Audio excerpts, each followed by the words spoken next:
Pemirsa, dialog kembali kami lanjutkan. Kita kembali akan menyapa Pak Isran Nur, anggota Asosiasi Kepala Daerah Indonesia. Pak Isran, sebetulnya dalam kemudian penggunaan anggaran ataupun pengambil kebijakan seperti itu untuk monitoring, evaluasi, bagaimana sebetulnya efektivitas dari BPK, BPKP, ataupun mungkin apakah selama ini inspektorat juga ikut melakukan monitoring dan berkoordinasi dengan kepala daerah pada saat anggaran digunakan? Nah, saya ingin jelaskan dulu sebelum saya sampai ke situ. Ini contoh banyak. Ketika ada kawan-kawan kita tidak terbukti melakukan kesalahan di beberapa daerah kabupaten dan kota. Nah, itu dibuktikan dengan hasil investigasi khusus oleh BPK dan BPKP. Seperti misalnya Lampung Timur, Bekasi, Subang, dan sebagainya. Itu banyak. Tapi kita tidak ngerti setelah dilakukan kasasi oleh jaksanya, oleh Mahkamah Agung, dia diputus berat gitu loh. Ini fakta yang terjadi. Itu kan kesalahan-kesalahan yang terbukti tapi tetap dihukum. Karena dianggap seolah-olah ini sudah pasti hukum. Karena pengadilan tingkat pertama beberapa waktu yang lalu itu ada yang membebaskan kepala-kepala daerah yang terbukti tidak bersalah. Nah, sekarang tidak pernah terjadi lagi ketika ada kepala daerah yang sudah tersangka, itu pasti masuk penjara gitu. Saya punya data itu banyak sekali karena memang teman-teman saya sendiri.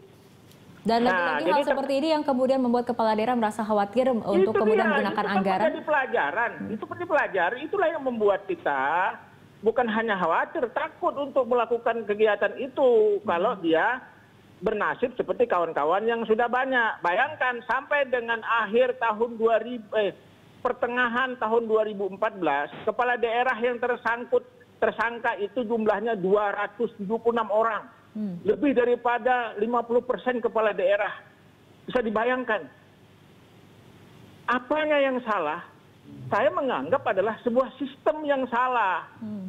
Yang tidak memberikan atau perlindungan dan untuk membuat orang tidak melakukan kesalahan. Jadi sistem yang tidak kita buat. Banyak sekali kepala-kepala daerah yang tersangka itu karena ketidaktahuan gitu loh. Dan memang ada tujuan-tujuan yang baik, tetapi itu tidak sesuai dengan aturan. Karena tidak sesuai dengan aturan itulah dianggap dia melanggar atau melawan unsur melawan hukum. Pak Isran kembali lagi-lagi menegaskan bahwa serapan anggaran bermasalah di daerah karena memang sistemnya kemudian yang tidak mendukung hal itu dan membuat kepala daerah khawatir ataupun takut. Oke, Mas Tama mungkin tanggapannya? Ya tentu ini kan bisa dilihat ya, kalau soal putusan misalnya, ketika dia dieksaminasi putusannya, ini kan bisa kelihatan misalnya. Ada pandangan-pandangan lain misalnya. Kalau contoh Lampung Timur, kalau saya tidak salah Pak Satono ya. Pak Satono, Bupati Lampung Timur yang kemudian dia divonis bebas di pengadilan tingkat 1, kemudian dikasasi di Mahkamah Agung, divonis bersalah. Ini kan kemudian juga saya tentu tidak akan masuk ke dalam substansi perkara, tapi kan kemudian juga ada pertimbangan-pertimbangan dari pengadilan. Yang ingin saya katakan adalah kalau sudah masuk ke ranah hukum, ini sudah masuk ke dalam ranahnya pengadilan, yang itu yang sudah hakim lah yang kemudian menjadi penentu di sana. Nah, tapi yang ingin saya katakan, Perpres ini kan niatnya untuk masuk wilayah pencegahan. Nah, apa salahnya kemudian mekanismenya, kemudian dan lain sebagainya ini dibuat menjadi semakin baik pengawasannya sebelum masuk ke ranah persidangan. Kita contoh misalnya di Lampung Timur itu kan kalau tidak salah ada uang kemudian diberikan kepada BPR Tripanca. Jadi uangnya dipindahkan, uang APBD sehingga dipindahkan ke bank tersebut ditutup sehingga anggaran sama sekali nggak jalan.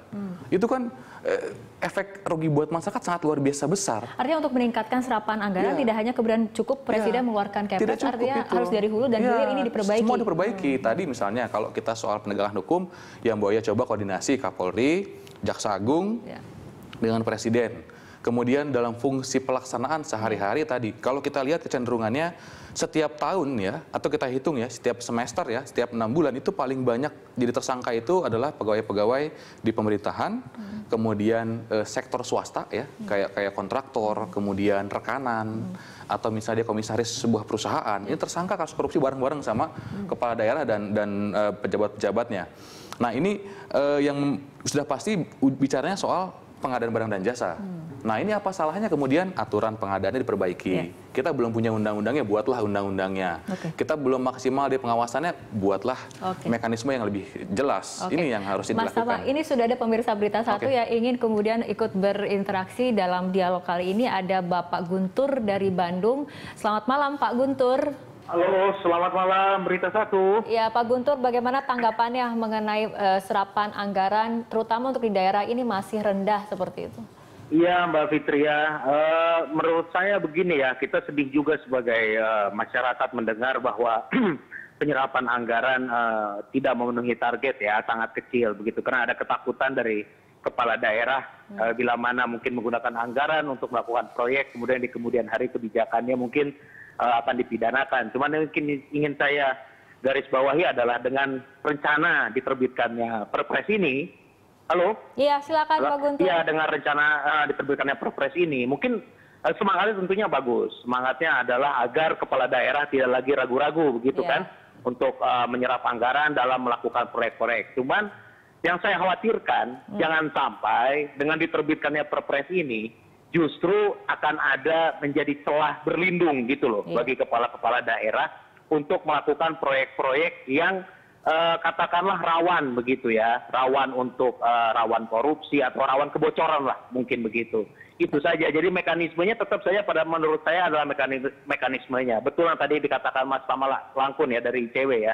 Sebenarnya bisa diperbaiki dari mekanisme pengadaannya segala macam. Karena ini mungkin saya awam ya berpikir kalau misalnya pengadaan proyek atau melaksanakan proyek dalam menggunakan anggaran itu sesuai dengan aturan yang berlaku, saya kira tidak perlu ragu ya kepala daerah untuk membangun, untuk melakukan proyek-proyek sesuai dengan anggaran yang ada, begitu loh.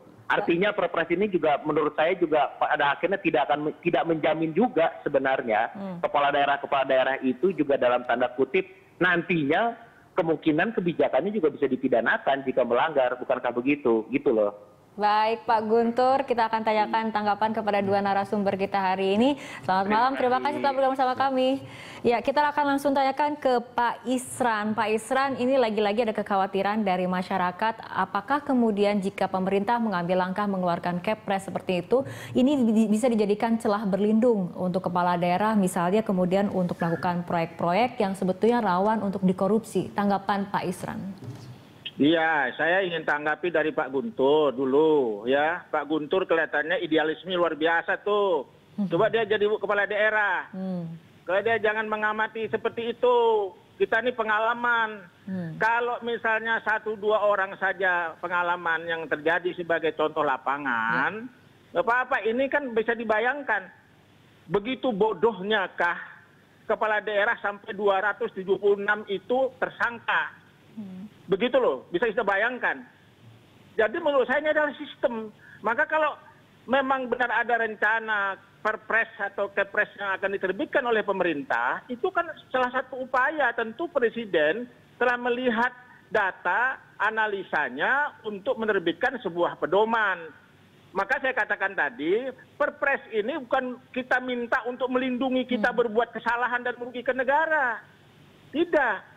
Kita ingin rasa aman dalam melaksanakan program pembangunan dengan kebijakan-kebijakan yang ada gitu. Karena begini, sekali lagi saya katakan, kalau kita melaksanakan kegiatan ini tidak sesuai dengan aturan, tetapi misalnya ada kebijakan kepala daerah untuk melaksanakannya, dan di situ sebenarnya secara real tidak ada kerugian negara atau menguntungkan orang lain baik diri atau dirinya sendiri, tapi karena dia menyalahi aturan itu dianggap dia adalah korupsi. Karena apa? Karena ada aturan yang mengatakan bahwa melakukan di luar aturan sebahagian dan apalagi seluruhnya itu adalah unsur melawan hukum. Unsur melawan hukum itu sudah dianggap sebagai korupsi. Nah itu pasalnya di situ. Baik Pak Isran, tapi kemudian apakah Anda menjamin, semua kepala daerah menjamin ketika Kepres ini dikeluarkan nantinya dan ini langkah pemerintah bisa meningkatkan serapan anggaran yang saat ini kemudian masih sangat rendah? Kalau saya punya pikiran positif. tentunya kita sudah melaporkan sebanyak mungkin kepada Bapak Presiden, baik itu kepada dulu Pak SBY maupun kepada Pak Jokowi sekarang. Sudah kita laporkan. Dan kita sudah juga memberikan data-data apa yang harus dilakukan. Jadi ini saya kira ini adalah sebuah harapan yang bisa, paling tidak menurut kita, menurut kami semua, bahwa ini adalah sebuah harapan yang bisa bermanfaat di dalam hal mempercepat program pembangunan dan mengurangi keterlambatan serapan yang selama ini dipersoalkan. Ya, baik Pak Isran, terima kasih. Mas Tama, nanti kita akan lanjutkan perbincangan. Pak Isran juga tahan dulu teleponnya, kita akan lanjutkan perbincangan. Kita ikuti jeda berikut terlebih dahulu.